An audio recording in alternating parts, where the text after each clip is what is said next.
Hello, നമ്മളിനി പഠിക്കാൻ പോകുന്നത് നമ്മുടെ ഫോർത്ത് മൊഡ്യൂളിലെ നെക്സ്റ്റ് ടോപ്പിക്കാണ് ക്രീപ്പ്. എന്താണ് ക്രീപ്പ് എന്നുള്ളതാണ് നമ്മൾ പഠിക്കാൻ പോകുന്നത്. നിങ്ങൾ കേട്ടിട്ടുണ്ടാവും, ക്രീപ്പ് എന്നുള്ള വേർഡ് നിങ്ങൾ കേട്ടിട്ടുണ്ടാവും. ക്രീപ്പ് എന്ന് പറയുന്നത് ക്രീപ്പ് ആൻഡ് ശ്രിങ്കേജ്. ക്രീപ്പും ഉണ്ട് നമുക്ക് പഠിക്കാൻ, ശ്രിങ്കേജും ഉണ്ട്.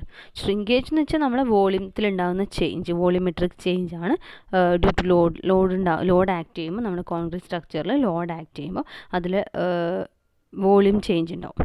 അതിനാണ് നമ്മൾ ശ്രിങ്കേജ് എന്ന് പറയുന്നത്. ഡീറ്റെയിൽ ആയിട്ട് നമുക്ക് പഠിക്കാം. ഫസ്റ്റ് നമുക്ക് ക്രീപ്പ് എന്താണെന്ന് നോക്കാം. ക്രീപ്പ് എന്ന് പറയുന്നത് നമ്മുടെ ഇൻക്രീസ് ഇൻ സ്ട്രെയിൻ ആണ്. സ്ട്രെയിൻ എന്ന് വെച്ചാൽ എന്താണ്? Change in length. നിങ്ങൾ MOSൽ പഠിച്ചിട്ടുണ്ടാവുമല്ലോ, ചേഞ്ച് ഇൻ ലെങ്ത്ത്. അതായത് നമ്മൾ ഒരു സ്ട്രക്ചറിൽ ലോഡ് ആക്ട് ചെയ്യുമ്പോൾ അതിൻ്റെ ലെങ്ത്തിലുണ്ടാകുന്ന ഇൻക്രീസ് അല്ലെങ്കിൽ അതിലുണ്ടാകുന്ന ഡിക്രീസ്. ടെൻസൈൽ ഫോഴ്സ് ആണെങ്കിൽ കംപ്രഷൻ, അതായത് കോൺട്രാക്ട് ചെയ്യും, ലെങ്ത്ത് കുറയും. കംപ്രസീവ് ഫോഴ്സ് ആണെങ്കിൽ ഇലോങ്ങേഷൻ ഉണ്ടാവും, ലെങ്ത്ത് കൂടും. അപ്പോൾ ചേഞ്ച് ഇൻ ലെങ്ത്ത് ആണ് സ്ട്രെയിൻ എന്ന് പറയുന്നത്. അപ്പോൾ ആക്ച്വലി ക്രീപ്പ് എന്ന് വെച്ചാൽ എന്താണെന്ന് വെച്ചാൽ സസ്റ്റൈൻഡ് കോൺസ്റ്റൻറ്റ് ലോഡിൽ, സ്ട്രെസ്സിൽ, അതായത് സ്ട്രെസ് എന്ന് വെച്ചാൽ ലോഡാണ് ഉദ്ദേശിക്കുന്നത്. അപ്പോൾ സസ്റ്റൈൻഡ് കോൺസ്റ്റൻറ്റ് സ്ട്രെസ്സിൽ ഒരു സ്ട്രക്ചറിൽ അല്ലെങ്കിൽ ഒരു സ്ട്രക്ചറിൽ ഡെവലപ്പ് ചെയ്യുന്ന ഇൻക്രീസ് ഇൻ സ്ട്രെയിനെയാണ് നമ്മൾ ക്രീപ്പ് എന്ന് പറയുന്നത്. അതായത് സ്ട്രെസ്സ് കോൺസ്റ്റൻ്റായി ഒരു കോൺസ്റ്റൻറ്റ് വാല്യൂ, ഒരു particular constant value of stress sustained ആയിരിക്കണം. സസ്റ്റൈൻ ലോഡിങ്ങിൽ സസ്റ്റൈൻ കോൺസ്റ്റൻറ്റ് സ്ട്രെസ്സിൽ അതിൻ്റെ അകത്ത് ഉണ്ടാകുന്ന ഇൻക്രീസ് ചെയ്യുന്ന സ്ട്രെയിൻ ഇൻക്രീസ് ചെയ്യും. അതായത് ചേഞ്ച് ഇൻ ലെങ്ത്ത് കൂടും. നമ്മൾ ഒരു പെർട്ടിക്കുലർ ലോഡ് ഒരു സ്ട്രക്ചറിൽ അപ്ലൈ ചെയ്യുമ്പം സസ്റ്റെയിൻ ലോഡ്, അതായത് ലോഡ് ഇൻക്രീസ് ചെയ്യാണ്, സെയിം ലോഡ് തന്നെ കോൺസ്റ്റൻറ്റ് സ്ട്രെസ് അല്ലെങ്കിൽ കോൺസ്റ്റൻറ്റ് ലോഡ് നമ്മൾ സസ്റ്റെയിൻഡ് ആയിട്ടൊരു സ്ട്രക്ചറിൽ അപ്ലൈ ചെയ്യുമ്പോൾ എന്താണ് അതിനകത്ത് അതിൻ്റെ ഇലോങ്ങേഷൻ ഇൻക്രീസ് ചെയ്യും. ഇലോങ്ങേഷൻ ഇൻക്രീസ് ചെയ്യും അല്ലെങ്കിൽ അതിൻ്റെ സ്ട്രെയിൻ ഇൻക്രീസ് ചെയ്യും. അപ്പോൾ അങ്ങനെ ഇൻക്രീസ് ചെയ്യുന്ന സ്ട്രെയിനിനെ നമ്മൾ പറയുന്ന പേരാണ് ക്രീപ്പ് എന്ന് പറയുന്നത്. ആക്ച്വലി ഈ ക്രീപ്പ് എന്ന് പറയുന്നത് നമ്മുടെ സ്ട്രക്ചറിൽ ഉണ്ടാകുന്ന ഒരു എന്താണ് ഡിഫക്റ്റ് ആണെന്ന് പറയാം. നമുക്ക് ക്രീപ്പ് ഉണ്ടായിക്കഴിഞ്ഞാൽ അത് ക്രാക്കായിട്ട് മാറും. അങ്ങനെ മൈക്രോ ക്രാക്സ് ഉണ്ടായി സ്ട്രക്ചറിന് എന്താണ് സ്ട്രക്ചർ ഫെയിലായി പോകാനുള്ള ചാൻസ് ഉണ്ട്. അപ്പോൾ ക്രീപ്പ് എന്ന് വെച്ചാൽ നിങ്ങൾ എക്സാമിന് ഇമ്പോർട്ടൻ്റ് ആയിട്ട് ചോദിക്കുന്ന ഒരു ടേമാണ് creep. Creep can be defined as increase in strain under sustained constant stress. Increase in strain under sustained constant stress, അത് പഠിക്കാം. ഇൻക്രീസ് ഇൻ സ്ട്രെയിൻ ആണ് എപ്പോൾ ഉണ്ടാകുന്ന increase in strain under sustained constant stress. Okay, constant stress, അതായത് sustain ആയിട്ട് increase ചെയ്യാതെ same value നമ്മൾ sustain ചെയ്ത് അതിൽ അപ്ലൈ ചെയ്യാം. അപ്പോൾ സസ്റ്റൈൻഡ് കോൺസ്റ്റൻറ്റ് സ്ട്രെസ്സിൽ ഇൻക്രീസ് ചെയ്യുന്ന സ്ട്രെയിൻ ആണ് ക്രീപ്പ് എന്ന് പറയുന്നത്. അപ്പോൾ സസ്റ്റൈൻഡ് കോൺസ്റ്റൻറ്റ് സ്ട്രെസ് എന്ന് പറയുമ്പോൾ എന്താണ്? ഈ ക്രീപ്പ് എന്ന് പറയുന്നത് സസ്റ്റെയിൻ വാല്യൂ, സസ്റ്റെയിൻ ചെയ്യുന്ന, അതായത് സസ്റ്റെയിൻഡ് ആണ് മീൻസ് എന്താണ്? ടൈമിനെ ഡിപ്പെൻഡ് ചെയ്യും. അതായത് നമ്മുടെ ക്രീപ്പ് എന്ന് പറയുന്നത് എന്താണ്? ടൈം ഡിപ്പെൻഡൻറ്റ് പാർട്ടാണ്. Time dependent part of stress ആണ് resulting from time dependent part of strain resulting from stress ആണ് എന്ത്? ക്രീപ്പ് എന്ന് പറയുന്നത്. നമുക്ക് ക്രീപ്പിനെ എങ്ങനെയൊക്കെ ഡിഫൈൻ ചെയ്യാം? ക്രീപ്പ് എന്ന് പറയുന്നത് ഫസ്റ്റ് വൺ എന്ന് പറയുന്നത് creep can be defined as increase in strain under sustained constant stress. അതാണ് ഫസ്റ്റ് ഡെഫിനിഷൻ. സെക്കൻഡ് ഡെഫിനിഷൻ എന്ന് പറയുന്നത് എന്താണ്? ഫസ്റ്റ് പോയിന്റ് നോക്കുക. It is defined as time dependent part of the strain resulting from stress. Time dependent part of the strain resulting from stress. അതായത് stress കൊണ്ട് സ്ട്രെയിനിൽ ഉണ്ടാവുന്ന change അതെന്തിനെ depend ചെയ്യും? Time dependent ആയിരിക്കും. അതായത് ടൈം കൂടുന്നതിനനുസരിച്ചിട്ട് നമ്മൾ കോൺസ്റ്റൻറ്റ് സ്ട്രെസ് അപ്ലൈ ചെയ്ത് കഴിഞ്ഞാൽ സ്ട്രെയിനിൽ ഉണ്ടാവുന്ന increase. Okay, so it's depends on time. അതുകൊണ്ടാണ് നമ്മൾ എന്ത് പറയുന്നത്? Time dependent part of strain that resulting from stress ആണ് എന്ത്? ക്രീപ്പ് എന്ന് പറയുന്നത്. ഓക്കെ,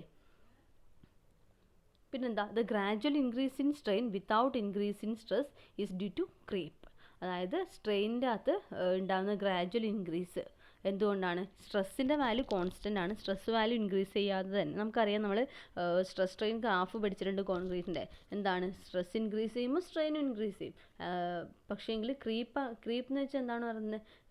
സ്ട്രെസ് കോൺസ്റ്റൻ്റ് ആയിരിക്കും. സ്ട്രെസ്സിൽ ഇൻക്രീസ് ഇല്ലാതെ സ്ട്രെയിനിൽ ഉണ്ടാവുന്ന ഗ്രാജുവൽ ഇൻക്രീസിനെയാണ് നമ്മൾ എന്ത് പറയുന്നത്? ക്രീപ്പ്. അതാണ് അടുത്ത point. The gradual increase in strain without increase in stress is called due to creep. Okay, all material undergo creep under some condition of loading to greater or small extent. എല്ലാ മെറ്റീരിയലിനും creep ഉണ്ടാവും. അതായത് stress increase ചെയ്യാതെ തന്നെ അതിൽ strain increase ചെയ്യും. Creep of concrete approximately linear function of stress up to 30 to 40% of its strength. Creep എന്ന് പറയുന്നത് സ്ട്രെസ്സും ക്രീപ്പും ലീനിയർ ഫംഗ്ഷൻ ആയിരിക്കും up to 30 to 40% of strength വരെ. Creep take place only under stress. Okay, under constant സ്ട്രെസ്സിലാണ് creep ഉണ്ടാവുള്ളൂ. Under sustained stress with time the gel, the absorbed water layer, the water held in the gel pores etcetera undergo creep. എവിടെയൊക്കെയാണ് ഇനി കോൺക്രീറ്റിൽ creep ഉണ്ടാകുന്നതെന്ന് പറയുന്നത്. അതായത് constant സ്ട്രെസ്സിൽ time കൂടുന്നതിനനുസരിച്ചിട്ട് വിത്ത് ടൈം എന്തൊക്കെയാണ് ജെല്ല്, കോൺക്രീറ്റിലെ ജെല്ല്, അതുപോലെ തന്നെ അതിൽ അബ്സോർബ് ചെയ്തിരിക്കുന്ന വാട്ടർ, പിന്നെ ജെല്ലിൻ്റെ പോർസിലുള്ള വാട്ടർ, അതുപോലെ അതിനൊക്കെയാണ് ഇത് ക്രീപ്പ് ഉണ്ടാകുന്നത്. അപ്പോൾ ക്രീപ്പ് എന്ന് പറയുന്നത് time dependent part of strain under stress, അല്ലെങ്കിൽ എങ്ങനെ പറയാം, increasing strain under sustained constant stress. Okay, അപ്പോൾ എവിടെയാണ് ഈ ക്രീപ്പ് എഫക്റ്റ് ചെയ്യുന്നത്? കോൺക്രീറ്റിൻ്റെ ജെല്ലിലുണ്ടാവും, അതുപോലെ തന്നെ അബ്സോർബ്ഡ് വാട്ടറിൽ, പിന്നെ ജെല്ലിൻ്റെ പോർസിൽ സ്റ്റോർ ചെയ്തിട്ടുള്ള വാട്ടറിലൊക്കെയാണ് എന്തുണ്ടാവുക, ഈ ക്രീപ്പ് ഡെവലപ്പ് ചെയ്യുന്നത്. ഓക്കെ, നമുക്ക് മെക്കാനിസം ഓഫ് ക്രീപ്പ് നോക്കാം. ഈ മെക്കാനിസം ഓഫ് ക്രീപ്പ് എന്ന് പറയുന്നത് എന്താണ്, എങ്ങനെയാണ് ക്രീപ്പ് നടക്കുമ്പോൾ അതിനകത്ത് ഡിഫോർമേഷൻ എങ്ങനെയാണ് ഉണ്ടാകുന്നത്? ഒരു കോൺക്രീറ്റിൻ്റെ സിമെൻറ്റ് പാർട്ടിക്കിൾസിൻ്റെ ഉള്ളിലുള്ള മൈക്രോ സ്ട്രക്ചർ എന്ന് പറയും, മൈക്രോ ലെവൽ എന്ന് പറയും. അപ്പോൾ ഈ സിമെൻറ്റ് പാർട്ടിക്കിൾ ഓരോ ക്ലസ്റ്റർ ആയിട്ടാണ് ഫോം ചെയ്തിട്ടുണ്ടാവുക. അപ്പോൾ ഈ ഓരോ ക്ലസ്റ്ററിനുള്ളിൽ എങ്ങനെയാണ് ഈ ക്രീപ്പിൻ്റെ മെക്കാനിസം എങ്ങനെയാണെന്നുള്ളതാണ് പറയുന്നത്. ക്രീപ്പ് ഉണ്ടാകുമ്പോൾ എങ്ങനെയാണ് ആ ഓരോ സ്ട്രക്ചറിനുള്ളിൽ, ഓരോ ക്ലസ്റ്ററിനുള്ളിലും എങ്ങനെയാണ് അത് ബിഹേവ് ചെയ്യുന്നത് എന്നുള്ള കാര്യമാണ് പറയുന്നത്. അതിൻ്റെ മൈക്രോ ലെവൽ അനാലിസിസ് ആണ് ഇത് ആക്ച്വലി പറയുന്നത്. അപ്പോൾ ആക്ച്വലി നമുക്ക് 3 മെക്കാനിസമാണ് ഉള്ളത്. ഫസ്റ്റ് വൺ എന്ന് പറയുന്നത് compressive stress normal to contact layer. Second one വിസ്കോ elastic elongation mechanism. Third one shear stress mechanism. അപ്പോൾ compressive stress normal to contact layer എന്ന് വെച്ചാൽ എന്താണെന്ന് വെച്ചാൽ, ഞാൻ പറഞ്ഞു നമ്മുടെ സിമെൻറ്റ് ലെയർ എന്ന് പറയുന്നത് ഇങ്ങനെ ഒരു ക്ലസ്റ്റർ എന്നുള്ള ഫോമിലാണ് ഉണ്ടാവുക. അപ്പോൾ ഇതിൻ്റെ ഇടയിലായിട്ട് ഇങ്ങനെ വാട്ടർ ഉണ്ടാവും. അപ്പോൾ ഫസ്റ്റ് മെക്കാനിസം എന്ന് പറയുന്നത് compressive stress normal to contact layer എന്ന് പറയുമ്പം ഈ ഒരു ക്ലസ്റ്ററിനകത്ത് കംപ്രസീവ് സ്ട്രെസ്സാണ് നമ്മളെ സ്ട്രക്ചറിൽ ആക്ട് ചെയ്യുന്നത് വെച്ചോ. അപ്പോൾ ഇങ്ങനെ കംപ്രസീവ് സ്ട്രെസ് ആക്ട് ചെയ്യുമ്പോഴാണ് അതിൽ ഈ മെക്കാനിസം ഫോം ചെയ്യുന്നത്. ഏതാണ് ഫസ്റ്റ് മെക്കാനിസം ഉണ്ടാകുന്നത്? അത് കോണ്ടാക്ട് ലെയറിൽ കംപ്രസീവ് സ്ട്രെസ് ആക്ട് ചെയ്യുമ്പോൾ. അപ്പോൾ ഇങ്ങനെ കോണ്ടാക്ട് ലെയറിൽ ഇങ്ങനെ ടെൻഷനാണ് ഞാൻ വരച്ചിരിക്കുന്നത്, ഇങ്ങനെ കംപ്രസീവ് സ്ട്രെസ് ആക്ട് ചെയ്യുമ്പോൾ എന്താ സംഭവിക്കുക? ഈ ഓരോ ലെയറും ക്ലസ്റ്ററും പിന്നെ കംപ്രസ് ചെയ്യും. അപ്പോൾ കംപ്രസ് ചെയ്യുമ്പോൾ എന്താണ്, ഇതിനുള്ളിലുള്ള വാട്ടർ, ഇത് വാട്ടറാണ്, അബ്സോർബ് ചെയ്ത വാട്ടറാണ്, അതിനെന്താ സംഭവിക്കുക? അത് സ്ക്യൂസ് ഔട്ട് ചെയ്തു, അത് പുറത്തേക്ക് പോകും അല്ലേ, അതാണ് സംഭവിക്കുന്നത്. അപ്പോൾ ആ ഒരു മെക്കാനിസമാണ് ഫസ്റ്റത്തെ മെക്കാനിസം എന്ന് പറയുന്നത്. കംപ്രസീവ് ഫോഴ്സ് ആണ് ആക്ട് ചെയ്യുന്നതെങ്കിലാണ് ഈ മെക്കാനിസം ഉണ്ടാകുന്നത്. അപ്പോൾ അതിൻ്റെ എങ്ങനെയാണ് ആ മെക്കാനിസത്തിൽ ബിഹേവ് ചെയ്ത് നോക്കാം. In this mechanism liquid is compressed and squeezed out laterally. മനസ്സിലായല്ലോ, കംപ്രസീവ് ഫോഴ്സ് ആണ്. സോ അതിനുള്ളിലുള്ള 2 ലെയറിനുള്ളിലുള്ള ലിക്വിഡ് കംപ്രസ് ചെയ്ത് സ്ക്യൂസ് ഔട്ട് ചെയ്യും. This is due to reduction in intercrystalline space. അപ്പോൾ കംപ്രസീവ് ഫോഴ്സ് ആക്ട് ചെയ്യുമ്പോൾ ഇൻ്റർക്രിസ്റ്റലൈൻ സ്പേസ് റെഡ്യൂസ് ചെയ്യും, 2 cluster തമ്മിലുള്ള ഇൻ്റർക്രിസ്റ്റലൈൻ സ്പേസ് റെഡ്യൂസ് ചെയ്തിട്ട് അതിനുള്ളിലുള്ള വാട്ടർ സ്ക്യൂസ് ഔട്ട് ചെയ്യും. Okay, the squeezing away of liquid against strong frictional force causes the irrecoverable changes in the cement gel. അതായത് ഈ water ഇങ്ങനെ squeeze out ചെയ്ത് പുറത്ത് പോകുന്നതുകൊണ്ട് എന്താണ് സംഭവിക്കുന്നത്? ഈ സിമെൻറ്റ് ജെല്ലിനകത്ത് നമ്മൾ ഈ ഫോഴ്സ് റിമൂവ് ചെയ്ത് കഴിഞ്ഞാലും, അതിൽ ആക്ട് ചെയ്യുന്ന സസ്റ്റൈൻഡ് സ്ട്രെസ് റിമൂവ് ചെയ്ത് കഴിഞ്ഞാലും അതിന് ഇറിക്കവറബിൾ ചേഞ്ചസ് ആയിരിക്കും സിമെൻറ്റ് ജെല്ലിനുണ്ടാകുക. സിമെൻറ്റ് ജെല്ലിന് ഉണ്ടായ ചേഞ്ചസ് റിക്കവർ ചെയ്യാൻ പറ്റില്ല. ഓക്കെ, അത്തരത്തിലുള്ള ചേഞ്ച് ആയിരിക്കും ഉണ്ടാവുക. എന്താണെന്ന് വെച്ചാൽ ഇതിൻ്റെ സ്പേസ് കുറഞ്ഞിട്ട് വാട്ടർ സ്ക്യൂസ് ഔട്ട് ചെയ്ത് പോയി. സോ സിമെൻറ്റ് ജെല്ല് വീണ്ടും പഴയ രൂപത്തിലേക്ക് എത്തില്ല. അതാണ് ഫസ്റ്റ് വൺ എന്ന് പറയുന്നത്, കംപ്രസീവ് ഫോഴ്സ് ആക്ട് ചെയ്യുമ്പോൾ എങ്ങനെയാണ് ബിഹേവ് ചെയ്യുന്നത്, മെക്കാനിസം ഓഫ് ക്രീപ്പ്. ഇനി സെക്കൻഡ് വൺ എന്ന് വെച്ചാൽ വിസ്കോ elastic elongation mechanism. വിസ്കോ elastic elongation mechanism എന്ന് വെച്ചാൽ നമ്മളിവിടെ ആക്ട് ചെയ്യുന്ന ഫോഴ്സ് ടെൻസൈൽ ഫോഴ്സ് ആണെങ്കിലാണ് വിസ്കോ ഇലാസ്റ്റിക് ബിഹേവിയർ ഉണ്ടാകും. ഞാനിപ്പോൾ പറഞ്ഞ പോലെ തന്നെ ഇങ്ങനെ 2 ലെയർ, ഇതിനുള്ളിൽ വാട്ടർ ഉണ്ടെന്ന് വെച്ചോ. അപ്പോൾ ഇങ്ങനെ ടെൻസൈൽ ഫോഴ്സ് ആക്ട് ചെയ്യും. അപ്പോൾ ടെൻസൈൽ ഫോഴ്സ് ആക്ട് ചെയ്യുമ്പോഴാണ് ഈ വിസ്കോ ഇലാസ്റ്റിക് ഇലോങ്ങേഷൻ മെക്കാനിസം അവിടെ ഡെവലപ്പ് ചെയ്യുന്നത്. Okay, it is faster than above mechanism. അതായത് കംപ്രസീവ് സ്ട്രെസ് ആക്ട് ചെയ്യുമ്പോൾ അതിലുണ്ടാകുന്ന ബിഹേവിയറിനേക്കാളും ഫാസ്റ്ററായിട്ടാണ് ഈ ബിഹേവിയർ നടക്കുന്നത്. Complete recovery may be expected long after uploading അല്ല, അൺലോഡിങ് ആണ്. ഇത് അൺലോഡിങ് ആണ്. അപ്പോൾ ലോഡ് അൺലോഡ് ചെയ്ത് കഴിഞ്ഞാൽ ഇതിന് കംപ്ലീറ്റ് റിക്കവറി ഉണ്ടാവും. കുറച്ച് സമയം കഴിഞ്ഞാൽ കംപ്ലീറ്റ് റിക്കവർ ഈ ജെല്ലിന്, സിമെൻറ്റ് ജെല്ലിന് കംപ്ലീറ്റ് റിക്കവറി ചെയ്യാൻ പറ്റും. Okay, this is due to tensile stress normal to the contact layer. അതാണ് കാര്യം. വിസ്കോ ഇലാസ്റ്റിക് ഇലോങ്ങേഷൻ ഉണ്ടാകുന്ന മെയിൻ റീസൺ എന്ന് വെച്ചാൽ ടെൻസൈൽ സ്ട്രെസ് ആണ്. Normal to contact layer, complete recovery possible ആണ്, faster than compressive stress. And third one shear stress mechanism. Shear stress mechanism എന്ന് വെച്ചാൽ shear force, അതായത് നമ്മളെ കോണ്ടാക്ട് ലെയറിന് പാരലായിട്ടാണ് ഫോഴ്സ്, ഇങ്ങനെ പാരലായിട്ടാണ് ഫോഴ്സ് ആക്ട് ചെയ്യുന്നതെങ്കിൽ അതുകൊണ്ട് ഉണ്ടാവുന്ന ക്രീപ്പിനെയാണ് നമ്മൾ എന്ത് പറയുന്നത്, അതുകൊണ്ട് ക്രീപ്പ് ഡെവലപ്പ് ചെയ്യും. അങ്ങനെ ഉണ്ടാവുന്ന മെക്കാനിസം, ഏത് മെക്കാനിസം വഴിയാണ് ക്രീപ്പ് ഡെവലപ്പ് ചെയ്യുന്നത്? ഷിയർ സ്ട്രെസ് മെക്കാനിസം വഴി. Okay, this is due to shear stress parallel to the contact layer. Contact ലെയറിന് പാരലായിട്ട് ഷിയർ സ്ട്രെസ് ഉണ്ടാവും. Okay, the shear stress in water ലെയറിലാണ് ഷിയർ സ്ട്രെസ് ആക്ട് ചെയ്യുക. അതായത് ഷിയർ സ്ട്രെസ് കോണ്ടാക്ട് ലെയറിന് പാരലായിട്ട് ഉണ്ടാകുന്നതുകൊണ്ട് എന്താണ്, വാട്ടർ ലെയറിൽ സ്ട്രെസ് ഡെവലപ്പ് ചെയ്യും, അങ്ങനെ ക്രീപ്പ് ഉണ്ടാവും.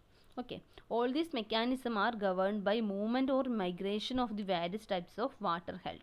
Under sustained stress, the cement paste undergo deformation of creep.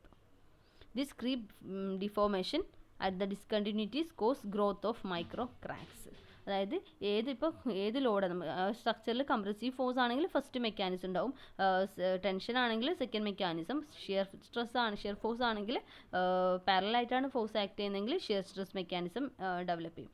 അപ്പോൾ മെയിനായിട്ട് ഈ മൂന്ന് മെക്കാനിസത്തിലും ഏത് മെക്കാനിസം ആണെങ്കിലും ഇതിനകത്ത് എന്താ നടക്കുന്നതെന്ന് വെച്ചാൽ ഇതിനുള്ളിലുള്ള ഹെൽഡ് ചെയ്തിരിക്കുന്ന വാട്ടറിൻ്റെ മൈഗ്രേഷൻ അല്ലെങ്കിൽ മൂവ്മെൻ്റ് ആണ്. അങ്ങനെ ഈ വാട്ടറിൻ്റെ മൈഗ്രേഷൻ അല്ലെങ്കിൽ മൂവ്മെൻറ്റ് ഉണ്ടാകുമ്പോൾ അണ്ടർ സസ്റ്റെയിൻഡ് സ്ട്രെസ്സിൽ എന്താണ്, ഈ സിമെൻറ്റ് പേസ്റ്റിൻ്റെ അകത്ത് ഡിഫോർമേഷൻസ് ഉണ്ടാവും. ഡിഫോർമേഷൻ മീൻസ് ക്രീപ്പ് ഡെവലപ്പ് ചെയ്യും. അങ്ങനെയാണ് ക്രീപ്പ് ഡെവലപ്പ് ചെയ്യുന്നത്. ഓക്കെ, അങ്ങനെ ഈ ക്രീപ്പ് ഡെവലപ്പ് ചെയ്യുമ്പോൾ എന്താണ് സംഭവിക്കുന്നത്, അത് മൈക്രോ ക്രാക്സിന് ഫോർമേഷന് ഗ്രോത്തിന് റീസൺ ആവും. ഓക്കെ, അങ്ങനെ കോൺക്രീറ്റിൻ്റെ സ്ട്രക്ചറിൻ്റെ ഫെയിലിയർ ഉണ്ടാവും. ഓക്കെ, അതാണ് മെക്കാനിസം ഓഫ് ക്രീപ്പ് എന്ന് പറയുന്നത്. അപ്പോൾ എന്താണ് ക്രീപ്പ്, എന്താണ് അതിൻ്റെ മെക്കാനിസം നമ്മൾ പഠിച്ചു. നമുക്ക് പഠിക്കാനുള്ളത് what are the factors, various factors that effect on creep. First one, influence of aggregate എങ്ങനെയാണ് ക്രീപ്പിനെ ഇൻഫ്ലുവൻസ് ചെയ്ത് നോക്കാം. ക്രീപ്പ് എന്ന് വെച്ചാൽ ആക്ച്വലി ഡിഫോർമേഷൻ അല്ല, ചേഞ്ച് ഇൻ ലെങ്ത് ആണല്ലോ പറയുന്നത്.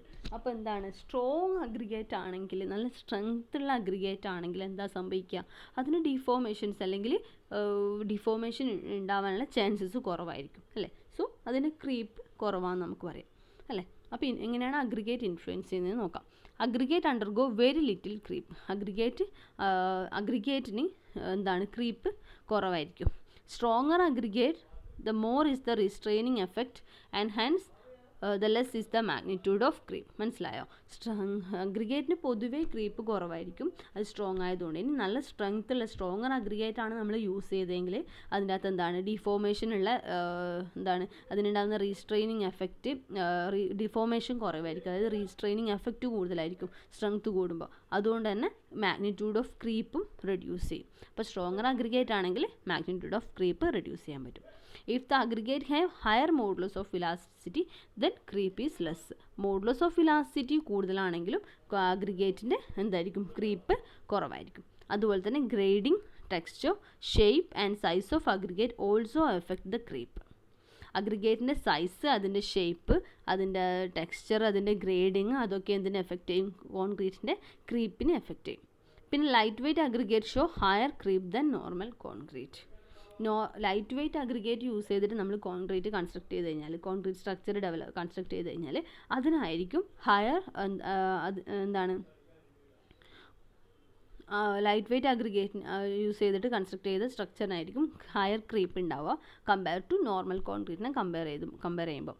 എന്താണെന്ന് വെച്ചാൽ ലൈറ്റ് വെയ്റ്റ് അഗ്രിഗേറ്റ് ആണെങ്കിൽ അതിനകത്ത് യൂസ് ചെയ്യുന്ന അഗ്രിഗേറ്റ് ലൈറ്റ് വെയ്റ്റ് ആയിരിക്കും. സോ അതിൻ്റെ മോഡുലസ് ഓഫ് ഇലാസ്റ്റിസിറ്റി കുറവായിരിക്കും, അതിൻ്റെ സ്ട്രെങ്ത് കുറവായിരിക്കും. സോ അതിന് ക്രീപ്പ് ഉണ്ടാവാനുള്ള ചാൻസസ് കൂടുമ്പോൾ സോ അതിന് ഹയർ ക്രീപ്പ് ആയിരിക്കും കമ്പയർ ടു നോർമൽ കോൺക്രീറ്റിനെ കമ്പയർ ചെയ്യുമ്പോൾ.